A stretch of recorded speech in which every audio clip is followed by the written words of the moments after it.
Well, we're going to talk about Halloween Ends tonight. Well, that, of course, was the hero of Die Hard, Ellis. Tonight on Horror Movie Massacre, we are talking about Halloween Ends, and we are beginning our trek through the films in Haddonfield -2. Of course, Halloween H2O. And how do you call what do you call Halloween H2O? Do you call it Halloween H20, Halloween 20 years later, or you just say H2O like most human beings I think that know about that movie call it H2O. We'll be doing our slash scores for all these movies, and the other one's Halloween 3. It doesn't take place in Haddonfield, Illinois. It takes place in Cali, very close to where I think a lot of Halloween was filmed anyway. But anyway, and I think The Fog. Maybe Seth can confirm that. But yes, we're starting backwards because we want to get through the David Gordon Green, the newest trilogy first, and then we'll end with Halloween on October 25th. So the next 2.5 months, it's all Halloween movies, starting with the David Gordon Green Halloween Ends, Kills, then Halloween, and then we'll jump into the Rob Zombie movies for one episode, both. Two movies, no waiting. And then we'll get into some Resurrection. Seth's going to speak for 17 minutes without taking a breath about how much Halloween Resurrection sucks. He's not wrong. And then, of course, we'll get into my favorite trilogy, Halloween, the Thorn trilogy, or the Loomis trilogy, as we like to call it, with the Return, the Revenge, and the Curse of Michael Myers. We'll have a great episode on Halloween 3, the Season of the Witch, and, of course, the best two, in my opinion, of the entire franchise, the first two. Although Halloween 4 might be one of my I don't know, it's 4 or 2. Which is your favorite sequel, 4 or 2? Between those two. And then, of course, Halloween 3 is one of the best as well. So what we'll do here now, we're gonna when Seth gets in, we'll read all of Sean's comments, and as we like you to chime in with your comments and thoughts, and we know Halloween Ends is not everyone's favorite Halloween movie, and I'll never forget walking out of the theater thinking to myself, well, Halloween Resurrection has been dethroned as the worst Halloween movie. Have I changed my mind? I guess we'll find out shortly, as we will do the slash scores, and we're gonna have some fun tonight, I think. I also have something that I came up with kind of earlier about how Halloween Ends could actually be Rob Zombie's Halloween 3. Yeah, I'll explain if I remember. But yeah, sit tight, talk to us, share this video, and all that good stuff. And here is Seth Miller. Seth, how are you? I am doing pretty well. Happy Werewolf Wednesday. Happy Werewolf Wednesday.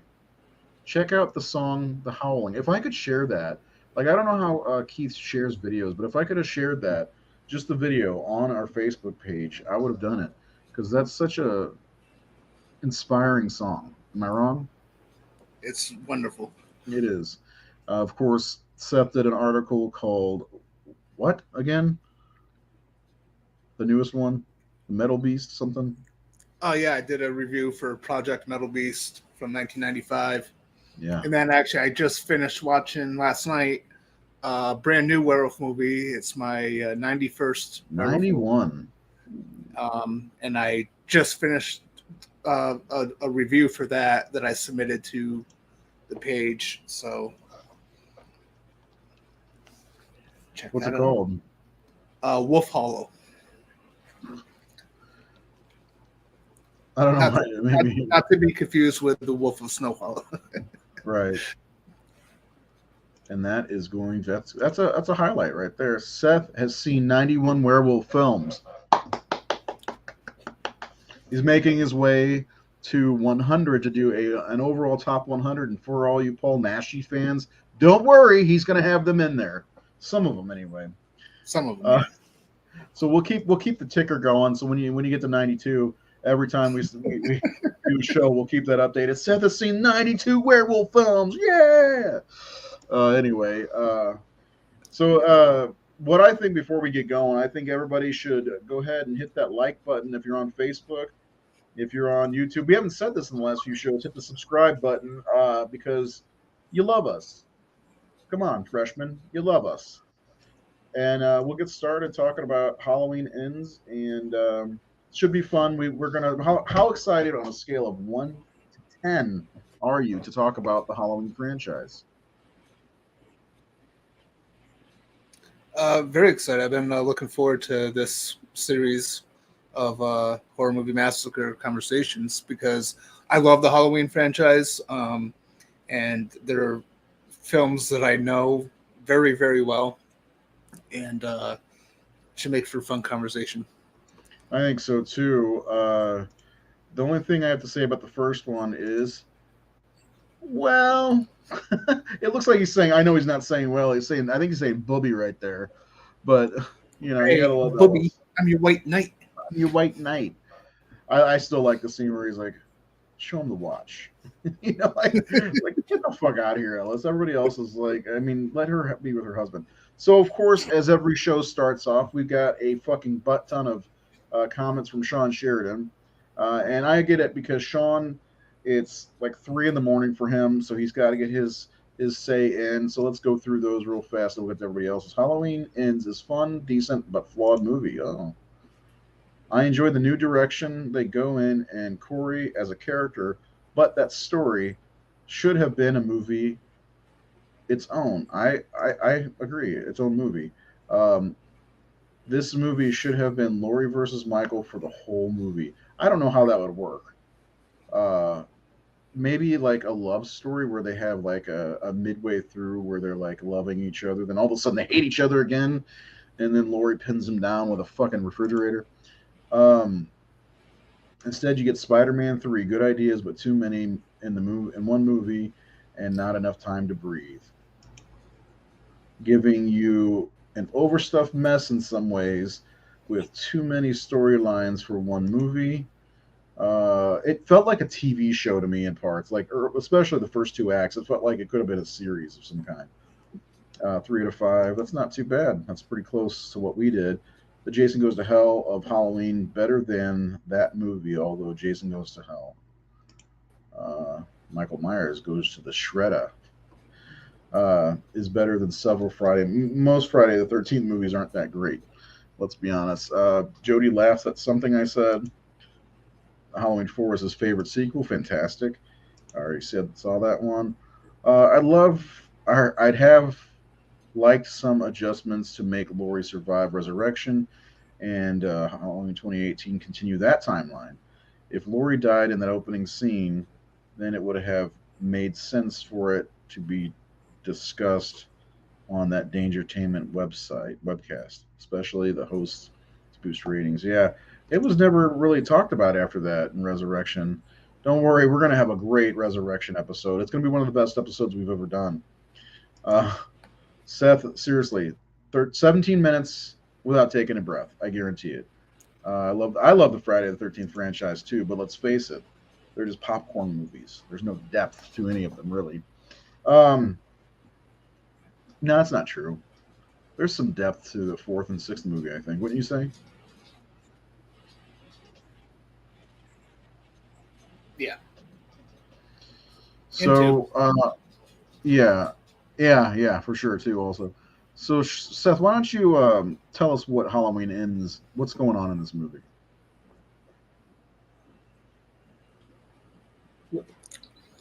Well, Halloween Ends is about this guy named Corey who gets bullied by band geeks, even though he could probably take them all out with a backhand. He falls in love with Allison, and he starts to get revenge on the people that have been kind of bullying him around. There's this whole thing with the residents of Haddonfield kind of treat him like shit because they needed an outlet for their frustrations about what Michael did. And and Michael Myers has a cameo in the movie. Uh oh. Uh oh. I'm a Resurrection defender. It's shit, but it has some bad, it's good vibe to it. I don't know. Yeah. Don't forget to pop your necks. Um, yeah, so well, let's not forget Corey, the movie that begins in 2019, a year after everything that happened in Kills in 2018, and Corey's babysitting this little asshole.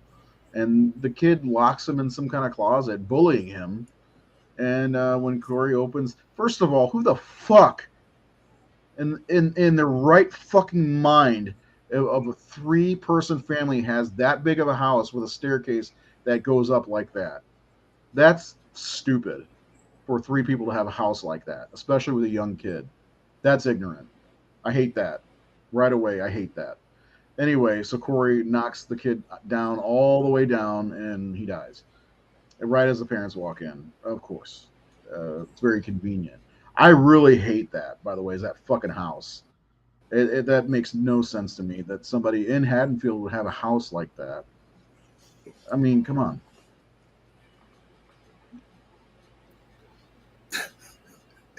I guess I never thought of it. Well, so the scene where she's calling for the kid and looking up, I'm like, why the fuck do they have like 4 levels? Like that? Why Yeah. do they have 4 levels? That makes no sense. That's completely just made for the movie, and it's not realistic in my opinion. I mean, they could have tons of money, but 3 people in one family, why would they have a gigantic house? Does each person have a fucking level? Ridiculous. That's one of the first few things that's ridiculous. It reminds me of the house from he says Hocus Pocus, but I'm thinking of Jumanji. It's the fucking Jumanji house. Anyway, the kid dies. We fast forward to 2022, and they show off some scenes of people dying, like somebody killed themselves in the car, and Hawkins says Michael doesn't do that because they thought he was back. That chubby kid from the first movie's mom hangs herself, but we know that's not Michael. Her kid died. Plus, you could tell that the pandemic was happening during all that because a lot of people were wearing masks in the background and stuff, which they said they would address, and I guess that's what it was addressing. And then we see Corey in 2022, I guess. How much stopped making sense like 8 movies ago. I don't even know if it made sense in the first movie. But yeah, so that's when we meet Corey at the junkyard, and there's some kind of foreshadowing where we see the what do they call that thing, Seth? Where they grind up the cars and stuff. What is that thing called? Oh, it's like a um, A meat grinder. it's we have something different at where I work. Yeah, we have a normal crusher at my. Yeah, and I mean and of course we see that's how Michael Myers is finally disposed of at the end of the movie. By the way, spoilers. This movie is only not even a year old yet. Um, Spoiler alert. Ah! I should have flashed that on the screen before. So let's talk about the story, which basically follows around Corey Cunningham, and I felt like it was a huge left turn and made almost zero sense because as a character uh, uh, you meet in this movie, and spoiler alert, he dies at the end of the movie. This is his movie. It's such a weird thing to throw in at the last movie. This is, in my opinion, what Ryan Johnson did to Star Wars with making his own movie because I think Halloween Ends would have been a great movie on its own if it didn't have anything to do with the Halloween movies. I think David Gordon Green had a good idea for a horror movie, but it's fucked up because it's part of the Halloween series. Also, I texted you this earlier. I was like, this movie is not far from being a Halloween 3 to Rob Zombie's movies because I hate the music in the movie, not the score. The score is great, but the music, all the different songs they play throughout the movie, the DJ reminds me of a Rob Zombie character.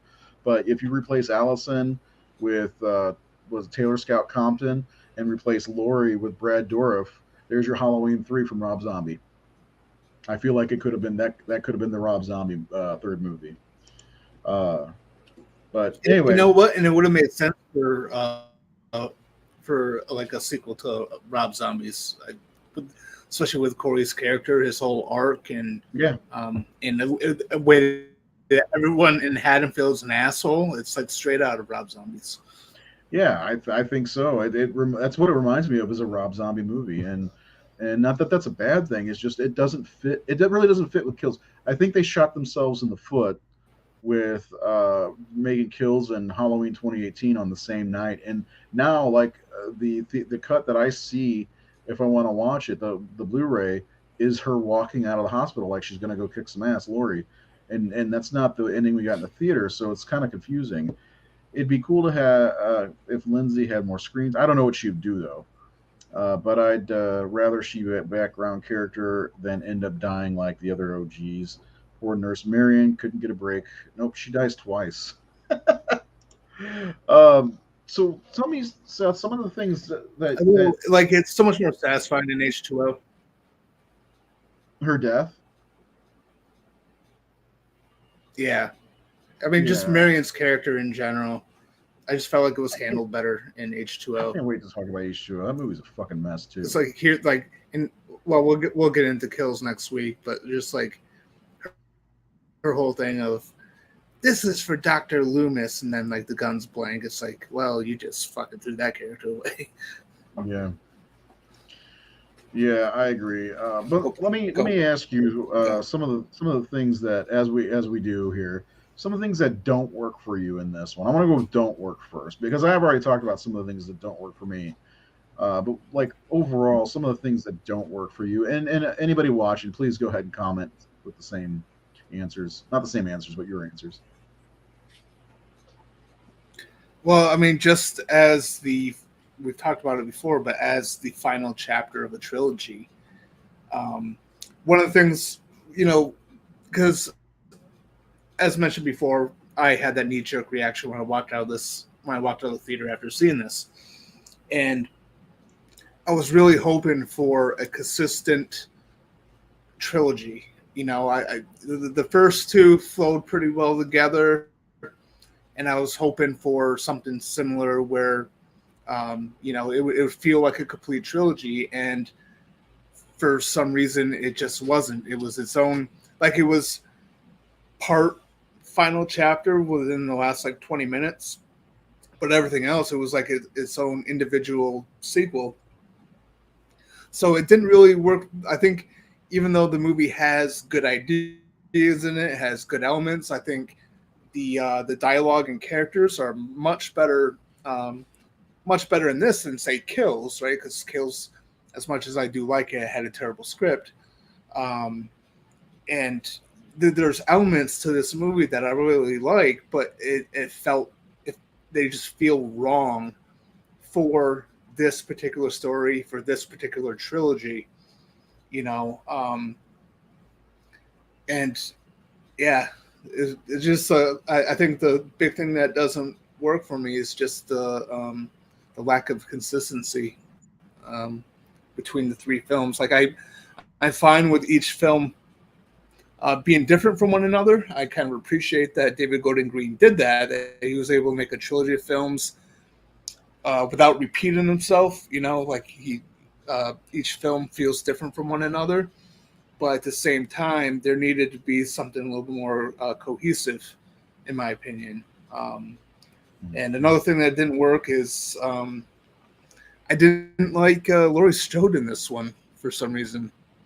I didn't feel like her character arc really made sense. She was doing and saying things that were just odd, like when she throws the pumpkin shit down and sticks up her middle fingers and talks about showing tits, and I'm like, that's not Laurie Strode. That's a Rob Zombie line. That's a Rob Zombie thing, yeah, definitely. Yeah, again, nothing against Rob Zombie. I like Rob Zombie's movies for the most part. But yeah, I mean, Oh yeah. this movie feels more like a Rob Zombie movie, and it doesn't feel like it's part of this series. Like the one thing that I like, there's so much focus on that fucking like tower. Also, I noticed it again while I was watching Kills this last time. They keep showing that fucking tower, and I'm like what significance did that have in the whole series? That fucking light tower, whatever, radio tower, whatever the hell it was.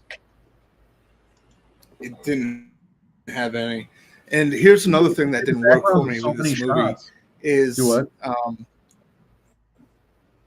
yeah, another thing that didn't work for me in this movie was the treatment of Michael Myers himself. Now, I've seen discussions online, comparing Michael's screen time in this compared to other movies. I get like he doesn't get a lot of screen time in a lot of the other movies. However, his presence is always felt, and with this one, the majority of the movie, Michael was just an afterthought. Like you don't really feel like, even though like he went missing after the events of Kills, like the with the way this movie starts off, like the first half of the movie, especially, you don't feel like there's some sort of threat with Michael, being anywhere, being within the shadows. He can come back at any time. You don't feel that, and and like they went out of the way at the end of Kills to kind of make a statement uh, about Michael himself, right? He takes that massive beating, gets shot, stabbed, curb stomped, all this other stuff, and he gets up and he kills all of them. So they kind of made a statement, right? He's more than a man. But then you get to this one, and the majority of the movie, he's all kind of gimpy, he's kind of weak, and I just felt like that kind of went against what they established at the end of Kills. That's another part of the consistency thing. But just the treatment of Michael in general, you don't feel his presence. And then I know, Nate and I have discussed this, and he defends it, but the whole thing with Corey punking out Michael and stealing the mask, I just didn't like that at all.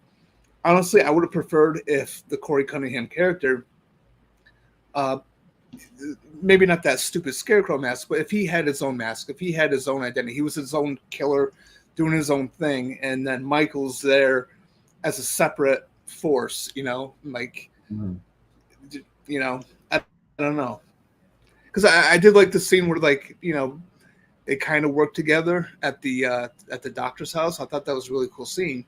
Um, but just to have Corey steal Michael's mask and dress up like him, I get the idea of it, where he was trying to pull a Roy Burns and make it look like, the notorious killer was killing everyone, and kind of not bring the suspicion to himself. But it just, I just would have preferred if Corey had stayed.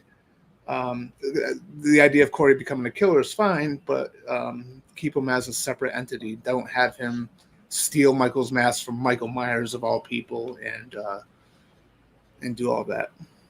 Do Does that you make any think sense? that? I don't know. No, it does. Do you think that Corey stealing the mask from Michael kind of takes a shit on Michael's legacy in a way, because Michael was always this almost supernatural being, and they kind of make him out to be that even in this movie, and kind of backtrack on that, because there's that scene where they kill the cop together, and you can see Michael getting Yeah, stronger with Slash, but then Corey is able to come in there and just take that they wrestle around like a couple of 3-year-olds, and he's able to get that mask off him with no problem. Do you think that kind of besmirches Michael's legacy? We're left with that right totally, now. totally. It takes away from the mystique and the sort of well, yeah, the mystique and the sort of the dangerous side of Michael. And again, if they had really hammered home the he's only human thing, especially in Halloween Kills, and they didn't have that scene where he gets his ass beat and gets up immediately. Mm-hmm. If they hammered home that he was only human, I guess I could kind of see it. They would have to, of course, take away that kind of shudder thing that he does when he stabs the cop. But like, if they made it really where he is 100% human and he is dying of his wounds or something like that, I Maybe guess I could understand. But maybe he's more human than human. great song. I'm just saying, more Rob Zombie stuff. I mean, that's one of the when I was rewatching it, that was one of the scenes I'm like, oh yeah, he is getting stronger again. And I do like the scene where they work together in the doctor's house. But then that gets shit on by Corey going and stealing the mask. It's like, Exactly.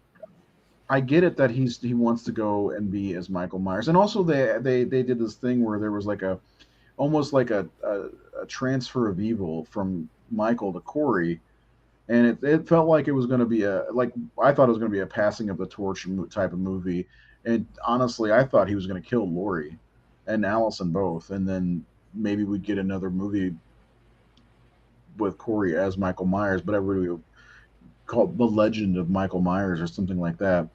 And but no, he kills himself.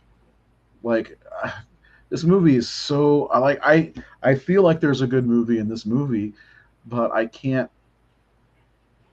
I'm so confused by this movie. Like I am so confused by this movie, and it's not because I don't understand it. I'm Yeah. confused at the decisions they made making this movie. It's like what happened here? You know,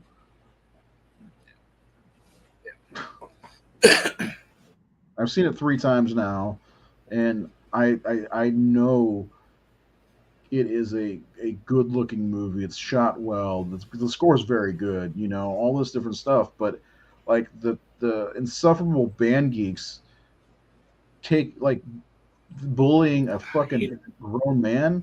I think he's like 24 at this point, and he's being bullied by these Yeah. fucking kids. That's bullshit. And then it's like Yeah. they basically threw him over the edge, left him for dead. It's like really, what's this kid got? This kid, the driver, what's he got on the other kids that they don't tell somebody that this fucking guy went psycho and threw Corey Cunningham over and then I don't like that. Like, there's things about it that I think feel like I should like when the father of the kid that Corey didn't kill, the accident, he's like, I looked into his eyes and he's not Corey anymore. I'm like, what? How can you tell that? I don't get any. And even Laurie's seeing it. Oh, it looks like Michael. Did you even look at Michael's eyes ever for real? Well, yeah. Yeah, they kind of explained, that she saw into Michael's eyes when she pulled off his mask at the end of the first one. Um, but I do have to say I did like the whole thing with the father of the asshole kid. When he's talking to Laurie in the bar about how it pisses him off the way that people are treating Corey. I Mm. really liked that scene. I thought that was cool. I like that It was a good aspect character of it. moment. Yeah, but like, I mean, if I know size doesn't always matter for fights, but like Corey's kind of a stocky dude. Like if he was like this scrawny little nerd, maybe if he was the same age as those band geeks, maybe a little more timid, I could see it. But I He looks just kind of couldn't buy muscular. that.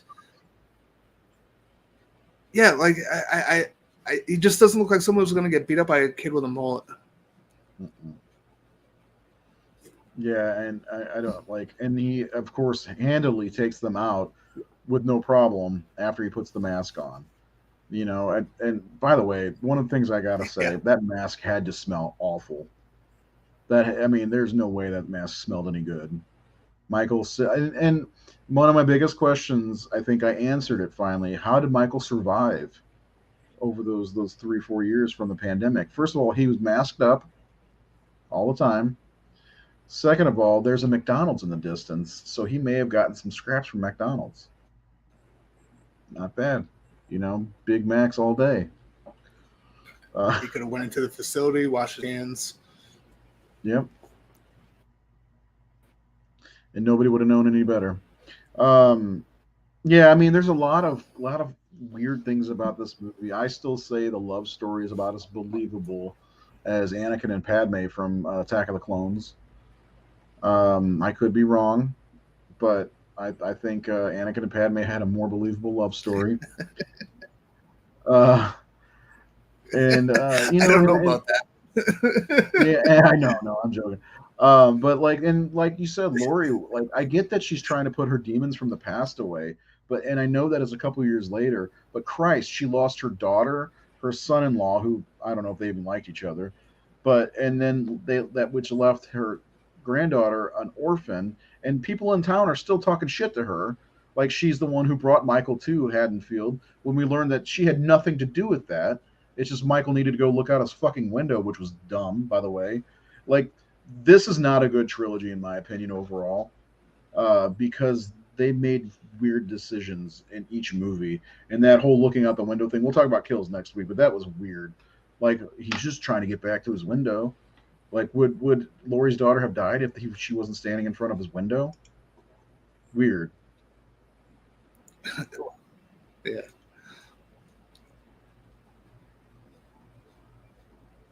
Please don't. They're going to make another one. They've already announced it. I think, or not announced it, but they're already in the process of doing that, right? Yeah. Mal Kakad is not gonna just drop his bread and butter. No. He's like, oh, I'm down to $8 million in the bank account. Need to make another Halloween movie. Uh, anyway, well, I think too it was.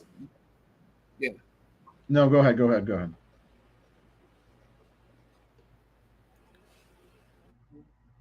Well, I was just gonna say too. I think it's. I think the series also means something to Mal Kakad as well, not just financially, but the fact that he was involved with the production since Halloween 4. You know, this series was big with his father. You know, so I think it's not only just financially, but I think Malik does have a personal attachment. Yeah, and I understand that, especially after what happened to his father. But just in case anybody forgot, I want to remind everybody that Seth has seen 91 werewolf films. That's insane. 91. Congratulations. All right, so wow. Before we move on, anybody who hasn't subscribed to the Horror Syndicate, please go do that and hit the like button. I'm going to say that a lot from now on because I keep forgetting to do it on the other shows. Is there anything else that really kind of stands out that bothers you? You want to talk about his death? Because there are things I like about this movie, and I do want to get into that. But let's do that. Let's talk about what worked. What worked for you in this one?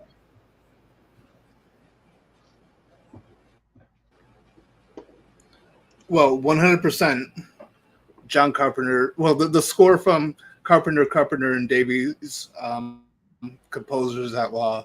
Like, I think the score for this movie is probably my favorite out of the entire trilogy. I think it's just really, really good. So that's my favorite thing of this movie. Other things that I liked, I've said it before, and I was trying to explain to someone the other day, one of the followers on the Horror Syndicate, that even though I don't overly love ends, I like elements to it. I like elements to the story and to Corey's character. I think there is a good character arc in there.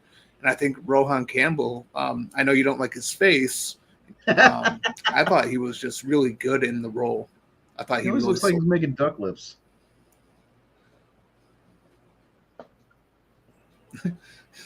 No, I mean he was good in the movie. I thought he was really good in the movie. I think he's going to have a pretty good career ahead of him. Yeah.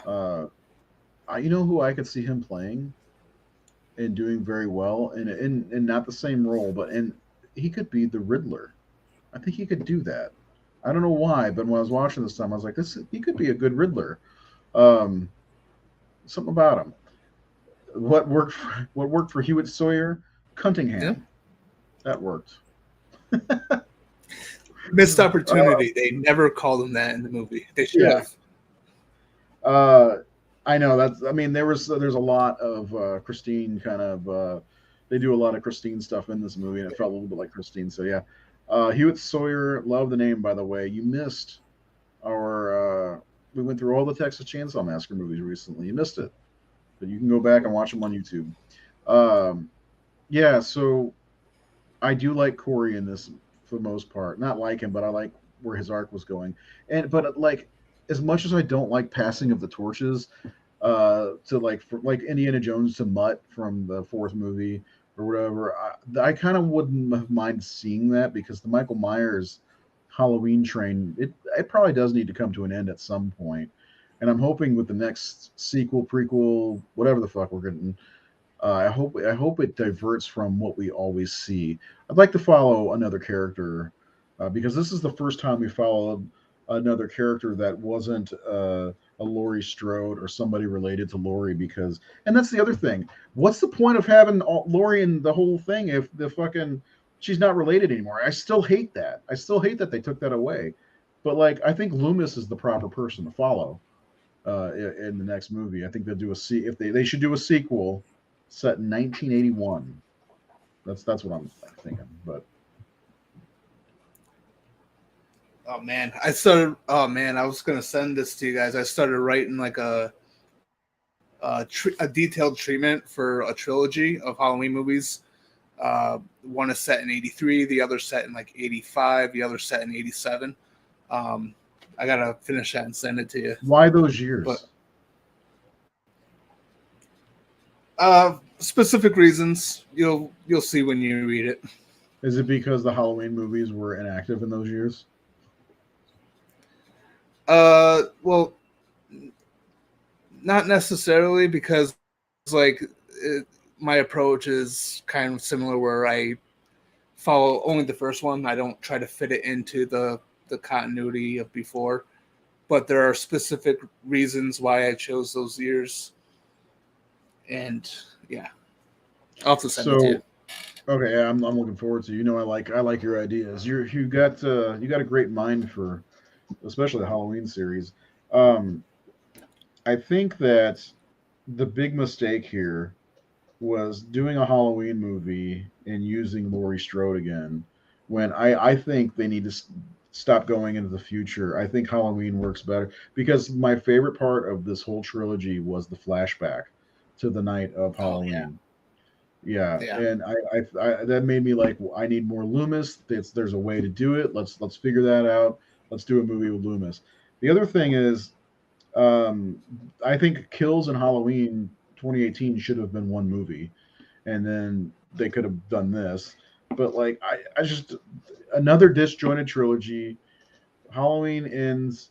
There's a good movie in there, but I don't even enjoy watching it. Like, it's just, I think it was the dumbest decision they've made. Because again, this is a situation that's with the fan base, just like Halloween Kills. You keep doing that, your fan base is going to dwindle. Yeah. The scrap, that would be cool. Set in the 80s, yeah, I agree. I wouldn't mind seeing that. Seth wrote a breakdown of that script on the horrorsyndicate.com. What could have been. But it wasn't. It wasn't set in the '80s, so it was No.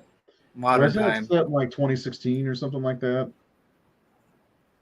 Yeah, characters had cell phones, stuff like that. But it was weird, because it was like the Halloween Returns script was like a sequel to like an unproduced remake, because it kind of like it opens up at like with Michael getting shot off the Michael rising up from the lawn of the Doyle house, but there's like other characters involved. I don't know. It's weird to explain, but yeah, I broke it down on thehorrorsyndicate.com if you want to read. I just think what would be fun is at the end of Halloween, John Carpenter's immortal classic. You see Loomis looking down, and you see all the places Michael's been, and I love that ending, because you don't know. With 1981, he's still going after Laurie. I like that. And then 2018, we found out, or well, 2021, we find out he was captured shortly after. I don't like that. What I think would be cool is if after Michael was shot, he just disappears into the wind, and Loomis has to hunt him down. And this Halloween sequel with Loomis on the hunt for Michael Myers, how cool would that fucking be? Just saying. Just saying. So is Texas Chainsaw 3. Yeah. Oh man. Not quite, but like I totally agree with you about Laurie Strode. Like I feel like they should have just I've been saying for a while. I understand why they brought Jamie Lee Curtis back for 2018, right? Because she was the big name draw. I think her coming back was a major reason why that movie was so successful. Mm-hmm. But at the same time, they shouldn't have done that, because I feel like if you're going to ignore the sequels, right? If you're going to ignore the whole sibling thing, which I am perfectly fine with, by the way, that you need to fully commit to it. And by bringing her in, you're not fully committing to it. I've been saying for a while, like the Laurie Strode in Halloween 2018 and Halloween Kills would actually be perfect for the Laurie Strode who went through the events of Halloween 1 and 2.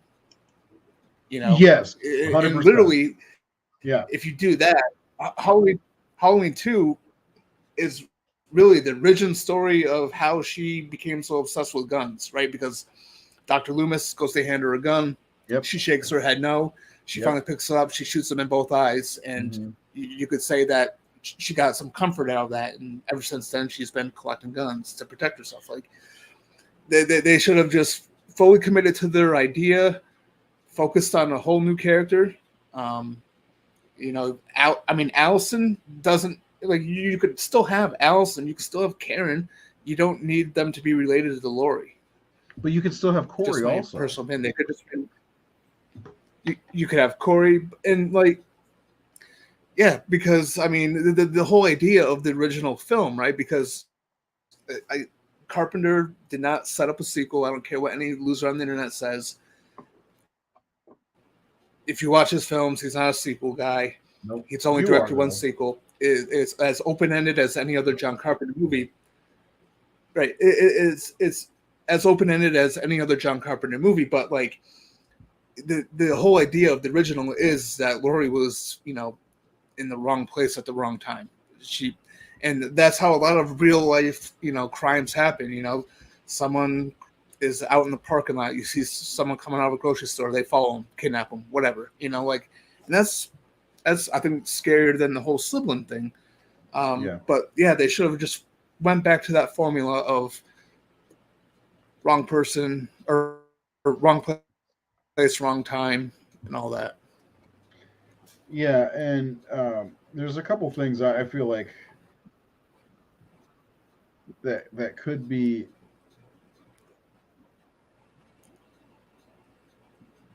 Was that lightning? You see that flash? Anyway, there's a couple things that I agree with a lot of what you say. Like, why get rid of the sister element? What makes him go back to Haddonfield, and how the fuck does he get back to Haddonfield? Where the fuck are they? Where's Smith's Grove? It's over an hour away from Haddonfield, at least. Isn't it like 3 hours away? There's things that just I don't understand about this trilogy. The point of having to okay. Now forgive me for saying this, but I'd never had PTSD of anything. I guess maybe after my wife passed away, but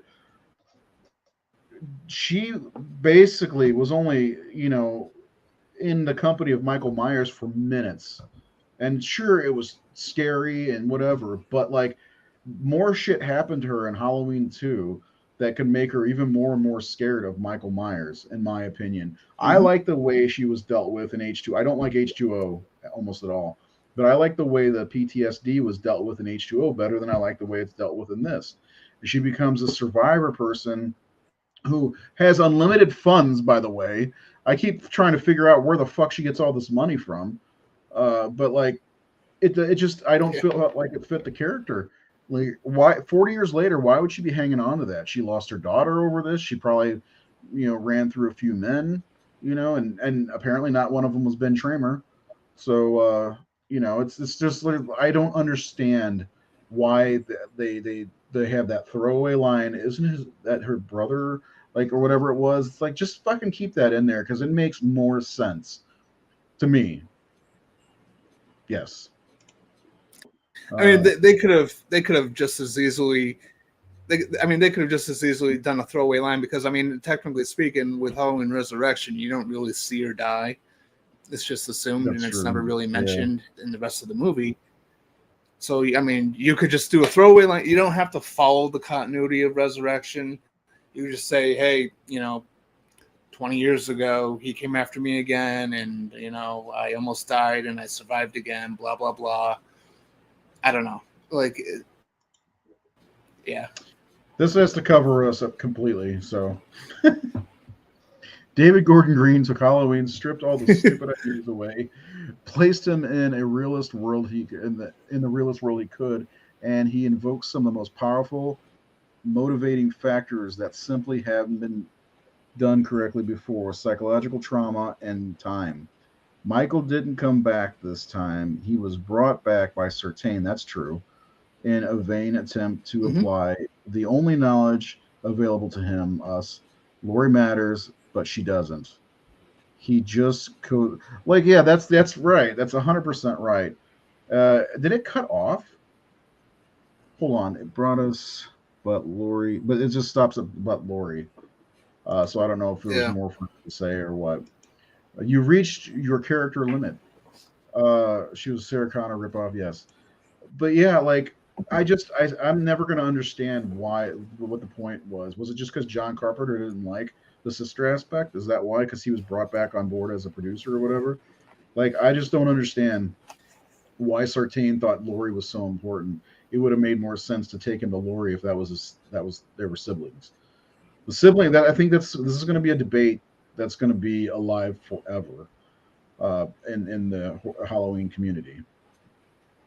Did it matter that they weren't siblings? Yes or no?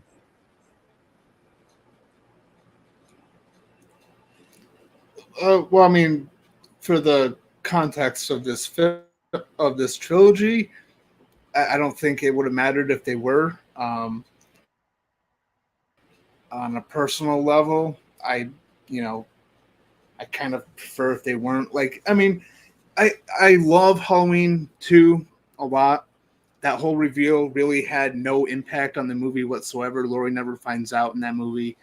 Um, and the series went from there. And like what fans had for 38 years was films where Michael's motivating factor was the whole family element.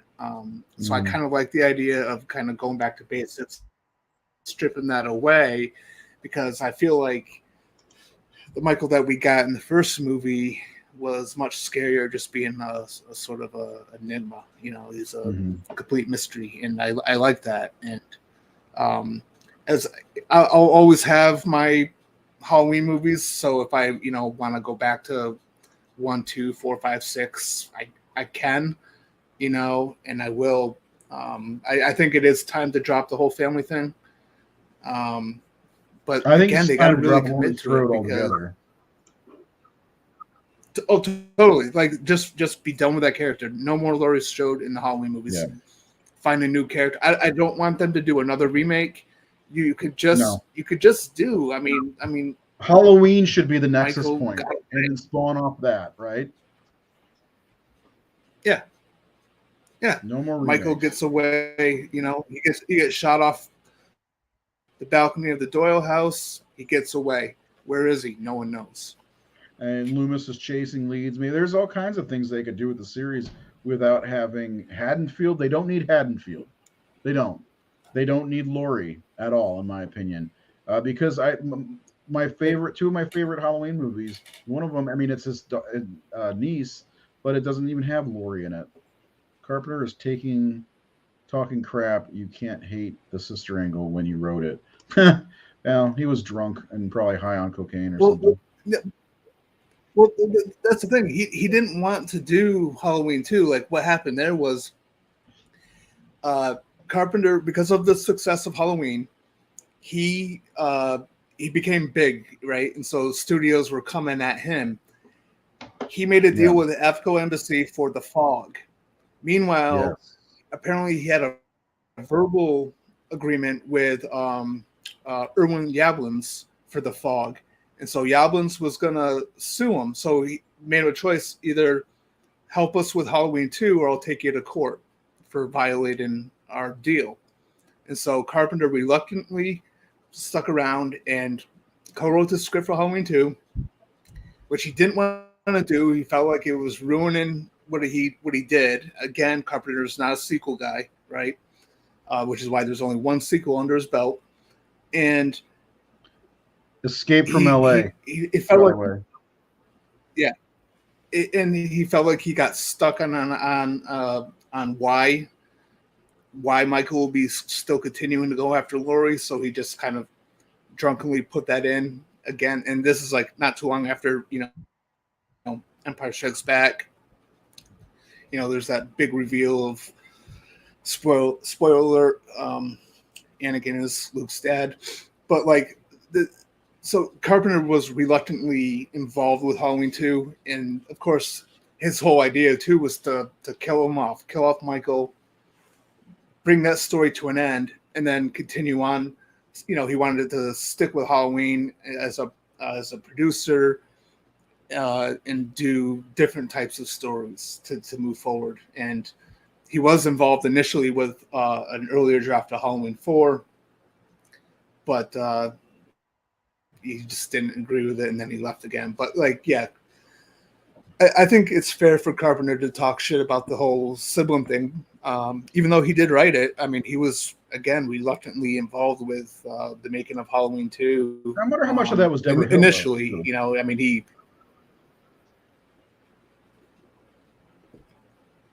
Deborah Hill. Well, I mean, she was involved too. She didn't. I don't know if she was necessarily thrilled to be a part of it. But I mean, once they're in, of course, they're professional. Apparently Carpenter did do some reshoots for Halloween 2. There's some stuff in Halloween 2 that's Carpenter, but yeah. Yeah, that's true. There's a sequel to Vampires, but that's not his movie. Yeah, there's a difference. I mean, Carpenter's he's a proud, capitalist, so, he's going to take the money, slapping his name on something. How involved was he with the John Bon Jovi Vampire sequel? I don't know if he was so hands-on or if it was just they gave him a paycheck and they put his name on it. Yeah, well, I mean, isn't there... But I mean, Carpenter only directed... Yeah, Escape from L.A. Yeah. I was going to say, aren't there sequels to other movies? You got to think, too, of how many movies... No, there's remakes. Oh, okay. There was a remake of Assault on Precinct 13, remake of The Fog. They give him, they give him a paycheck and he'll accept it. By the way, if anybody hasn't seen Assault on Precinct 13, it's great. I love it. Also, by the way, Seth, but Halloween 2018 was... Yeah. How? It's such an accomplishment. Yay. 91 horror films at this point, Seth. I'm so proud of you. So what else do you want to say about Halloween Ends before we get to the slash score? I come to you tears in my eyes with this movie, sir. Anything else you want to say? I will say that Halloween Ends. Yeah, I will say that Halloween Ends has grown on me. I had that knee-jerk reaction after seeing it. I hated it. Like when I was in the theater, right from the opening, I hated it. There's little details that probably don't matter to other people, but the fact that it didn't have the consistency with even the credits and with the way it opens, and I don't know. And there was a little bit of like when Laurie's narrating in the beginning, and it's the only part where Carpenter's music is a little cheesy, but it reminded me of Spider-Man 3, just the way that movie started, and it put me off. But I've seen it a couple times since, and it has grown on me a little bit. I can watch it. I don't know if I'm ever really gonna be like, ooh, I want to watch Halloween Ends right now. But if I watch 2018 and Kills, I'll watch Ends right after. So it's grown on me. There's things I do like about it. There's a lot of things I don't like about it. And I know it's a very divisive movie because there's a lot of people who love it, a lot of people who hate it. Yeah. I'm just kind of in the middle. Yeah, and I think most people hate it. Unfortunately, most people hate it. Oh well, Bobby. We'll go ahead and do our slash scores. I'll show off the audience score before anything. So if you know, we have a 5-star rating system on the Horror Syndicate's Facebook page, and tons of people rated this movie, and overall it came out to about 52%, and that's half. So half hate it and half like it. So I mean Yeah. that tells you exactly what it is. It's divisive, and this is probably one I won't watch very often. I don't think I'm going to go back to 2018 kills, and I can watch, like I can be like, oh man, I kind of feel like watching H2O, even though I'm not a big fan of that movie, but I can watch it. Oh, I want to watch Curse, but these three movies, I don't feel like. And same thing with the Rob Zombie movies. I don't feel like I'm attached to them at all. And I don't know if that's a modern movie thing because I haven't felt like I'm attached to anything in years because one of the things I've lived with them. I've lived with all these other movies for years. But I don't know. I don't know how. The only reason I've watched these anytime is to when we are going to do a show on them. I don't reach for them like I reach for the lotion every night, if you know what I mean. Well, it's funny that you say that because like I've watched them, since 2018 has come out on Blu-ray. I've watched 2018 Kills quite a bit, but that's because there's that anticipation of a new movie, and without now that this particular this particular Blumhouse saga is done, I don't know. Like when I'm in the mood for Halloween, I guarantee you, I'm going for 1 through 6. Yeah, me Like too. hands down, any day of the week, 1 through 6 are my go-to. Those are going to be the ones that I always reach for first. I think, like you, I'm probably not going to watch the new trilogy for a while. Now that it's kind of over with, the hype has died out. Yeah, I'm just going to go back to my usual. Yeah, since we're done when we finish, I mean, I've already watched the other two, all three of them, so I'm probably done with them for at least another year, maybe longer. Rob Zombie's movies I do revisit once a year because I always seem to enjoy them a little bit more. And now with Rob Zombie's Halloween Ends, maybe I'll enjoy that a little bit more too. Um, hey, I made up a Seth thing. That's what you do. So I think I'm gonna put that on the Horror Syndicate's Facebook page. Yeah. Uh, we got a lot of comments. And people are like passionate about Halloween. I'm noticing here.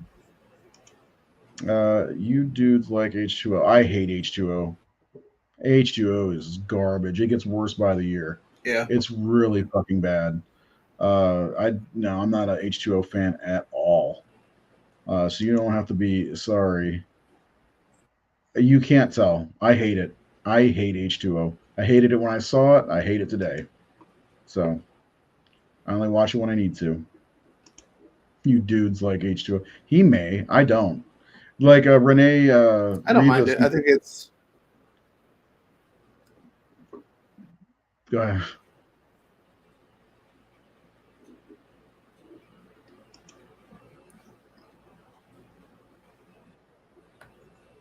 what were we saying? No, I was gonna say when Renee Rivas released The Spirit of Haddonfield, he's like, oh, it takes place after the events of H2O, and I'm like, oh, cool. He's like, yeah, I love that's my favorite storyline from Halloween. I'm like, oh, okay. And then when I wrote the review and I talked about how much I put something up on my Facebook of how much I hate H2O. He's like, I thought you loved this movie. I'm like, no, I really don't. H2O is a piece of shit. It's a Scream movie with Halloween trappings, and they took it out of Haddonfield. There's no Dr. Loomis. I have so many complaints with that. Like, why is Dr. Loomis's shit all over her walls? Like, did he live there, or did she just have a shrine to Dr. Loomis and Michael Myers? I have so many questions about that movie. I don't like Halloween H2O. It drops every year on my ranking list. So Well, I think Loomis was boinking her for starters, but like I like good for him. H2O. She I was think hot in it's the 80s. Do you think he gave I her don't hate Thorazine? H2O. Uh-huh. Do you think he gave her Thorazine to get her in the mood? He'll barely be able to stand up or sit up. That's the idea. That's the idea. He's going to give her that Sam Hain, which is pronounced wrong. Go ahead. What were you saying? Uh, I don't hate H2O, but it has not aged well. It's a product of its time, and I think that's one of the most unfortunate things about it. But like, it's I think it's okay. I mean, I like the beginning, I like the end. In terms of first act, third act, stuff in the middle is kind of boring, but it's a pretty fast paced film. It's got its issues. We'll talk about it when we get to it, but I don't hate it. It feels like the most soulless Halloween movie ever made. Something I don't know. I hate Josh Hartnett. I want to punch him in the goddamn face. I actually like him as an actor in that movie. Yeah, we're definitely going to get into it in a couple weeks. Don't worry, Sean. You think that I love that movie? I'm very disappointed in you. Um, I really don't like H2. I'm really dreading watching it too because it's just a turd. So let's get our slash scores. Next week, of course, we are tackling Halloween kills. Did that not pop? What's going on? There it is. Halloween kills next week. And we're going to answer the question: how wet is Michael Myers in that scene? Yeah. Um, Seth, your slash score is 65%. Explain. By the way, it looks like he's fucking you in Yeah, the ass. well, hey man, if that's what they want to do. Brother and sister going at it. So, um, yeah, that takes place in Alabama. So I I gave it sort of mid scores for writing and directing because on the writing side there were some good ideas in there, just not fully fleshed out and not really fit in with everything that they set up beforehand. Directing, I'm not one of those people who just immediately trashes on David Gordon Green. I think he's a fine director, even if I don't always agree with his choices. So I gave Yeah. those like mid scores. Acting, um, I gave slightly above mid score because I do like Rohan Campbell in it. I think actually Andy Matichak is fine in it. Um, I like her. so yeah, there's that. The highest the highest category was the score for the movie because again, out of the entire trilogy, I think the score from for this one from Carpenter, and Davies, composers at law, was actually just really, really good. I listened to it periodically on my own. So I gave that like a perfect 10. Um, entertainment factor, I can't remember. I think I gave it like a 6, I think, because I gave it's, it a 3. it's, yeah. Well, because, again, I don't hate it. I think, when I do watch it, I can watch it from beginning to end. Um, yeah. The kills and effects they're okay. So yeah, I mean, I gave it a 65% because again, I don't hate the movie like I did when I first watched it. I think sitting back and objectively thinking about it on technical levels, I think it's fine. Just as a Halloween film and as the final chapter of a trilogy, it's weak as fuck. But Yeah. there was it's weird that they did it because I really want to know what the original Halloween Ends was going to be before David Gordon Green changed the script due to all the downtime he had with COVID. Yeah, I'm curious too. Like, I wonder if it would have all taken place on one night, the whole trilogy, which may have been cooler that way. It was Because originally supposed to. was it? Yeah, because that last scene which they changed at the for the theatrical cut of Lori walking out of the hospital after Karen gets, it looked like she was going at. She knows where he is. There's no there's really no payoff to the end of Halloween Kills. It's like Michael's in that house. First of all, how do you get in that fucking house? It's surrounded by police, and he's just there. It's like, And why is she allowed up there? It's a murder city. It's like there's so many issues with that. Like, come on, man. I gave this one a 62%. I do not think it's worse than Halloween Resurrection, like I did initially when I saw the movie. I can't wait to see my Facebook memories. The two highest scores for me were direction and cinematography because this is a good looking movie and David Gordon Green is a good director. I find the entertainment level low on this one for me, and the story is not great. The score I gave a 7, but I would lump in the music they play also, which I hate the music they play in this movie. The score is fantastic, but the other music I just like what they call the needle drops, terrible in my opinion. I know they're Halloween songs or whatever. Yeah. But yeah, I mean, there's not much to the kills. The one kill with the DJ, that I don't. Why would he grab scissors? That's not a my. Well, first of all, it's Corey. It's not a Michael Myers thing in my opinion, but I don't know. I do like the kills at the salvage yard. I thought that was pretty cool. The effects are okay, but overall, yeah, 62% for me, and added with your 65% comes out to 64. Not terrible, not as bad as the 5-star ranking or rating from our followers. I think 64 is a fair score for this movie. Um, Now Nate's the one of us that loves this. You know, anybody knows watches our Discord show. He really likes this one a lot. I think he said it's his favorite of the three. I'm curious to see what he would give this rating. I should challenge him. You should challenge him. He doesn't listen to me, so you should challenge him. Give him the breakdown. Like, hey, you rate Halloween Ends, and let's see what score you come up with. So I'm curious. You got to do it though, Seth. Yeah. You think you can do it? I mean, first of all you got to do is start off by telling them you've seen 91 werewolf movies. Yeah. That's the icebreaker. But anyway, I don't think I hate this movie like I did when I first saw it. I think I'm going to be confused at their choice of what they decided to do with this movie. Probably until the next Halloween comes out, and I can just forget about this one for the most part. Definitely not my favorite. Definitely not my least favorite. I think I like this better than H2O and Resurrection for sure, and maybe even Halloween 5. Because Halloween 5 is another one that just ages very poorly. But we'll get to that in a couple of weeks. But there's still some redeemable things like asshole Loomis, and the whole idea that Jamie Lloyd stabbed her stepmom as a clown, and they still have clown stuff all over that hospital she's staying in. It's like we get mental torture for this girl, poor girl. Anyway,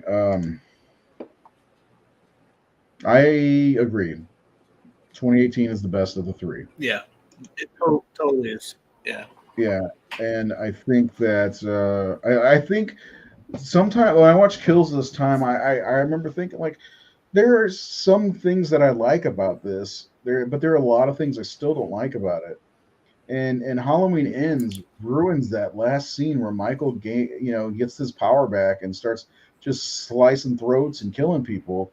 It's like by the time Halloween Ends comes around, and I realize it's a couple of years later, he's just an old fart falling apart. That rhymed. Yeah. Anyway, since this is the last, Loomis is amazing in 5. He's such a prick. I think he's just at his wit's end at this point. Come on, Jamie, you know where he is. I just think he's at his wit's end at this point. So I hate it. I know you hate. Most people do. I think he's just had enough. And and she's more responsive than Michael was at that age. Anyway, any final thoughts on Halloween Ends? Here's the 5-star from our followers, 52%, which it's fair. No, I think I've said everything I wanted to say. It's I got nothing else to say about it. Yeah, me either.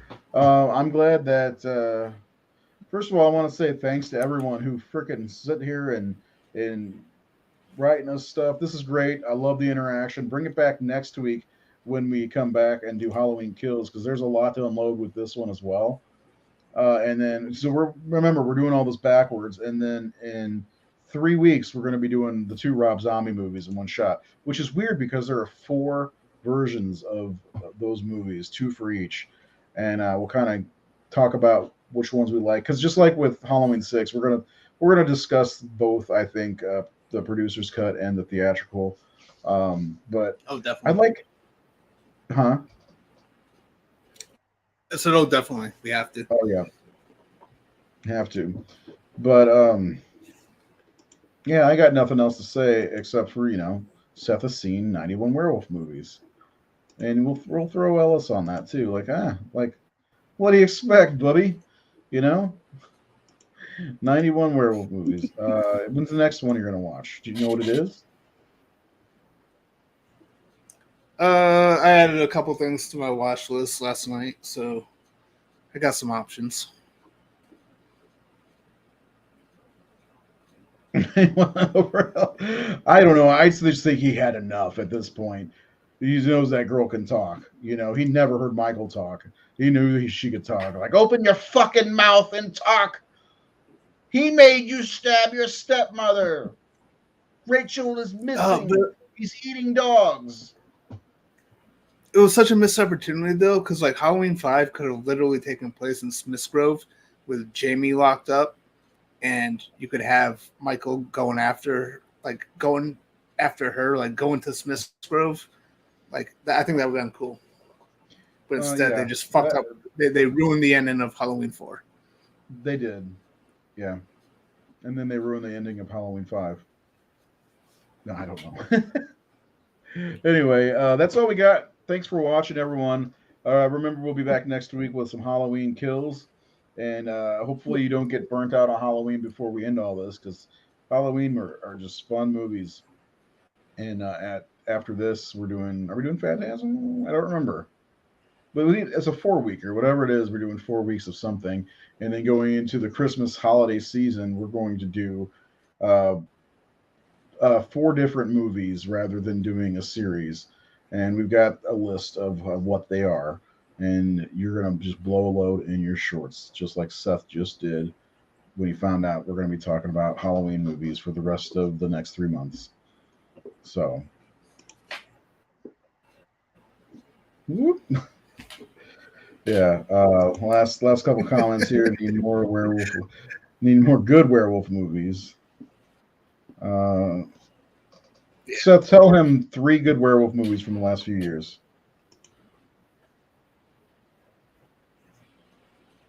Oh, from the last few years? Man,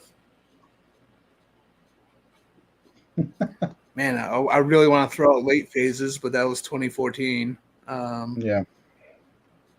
The Wolf of Snow Hollow. Yeah. The Wolf of Snow Hollow was really good, although there is a twist, so it's like, does it really count? I think there was Howl, which was, I think, 2015. The Cursed, I thought was pretty good. There was something else. Oh, Werewolves Within was decent. Yeah, there's quite a few decent ones out there. There's stuff and things out there. Werewolf Castle, right? I'm not gonna live that one down. No. I just had fun with it. It's a really cheesy B movie. I've seen so much worse, but it's not good. I'm not gonna say it's good. Just that scene where the dude's like frolicking through the thing and the music just hits me at the right. I just started laughing. I was like, Seth likes this movie. Of course you do. Anyway, yeah, look forward to sometime his 100th article he plans for the horrorsyndicate.com will be his top 100, all ranking 100 horror werewolf movies. He's got a 75 count on there right now, so check that out. Maybe we'll share that again so people will be like, where's the Paul Naschy movies? Pay attention. Yeah. Just fucking pay attention, okay? Come on. Anyway, we will see you next time. Remember that hit the subscribe button and all that jazz, and share shit, subscribe shit, ring the bell shit. I don't know if they can hear me when that video's up. I don't know. Bye.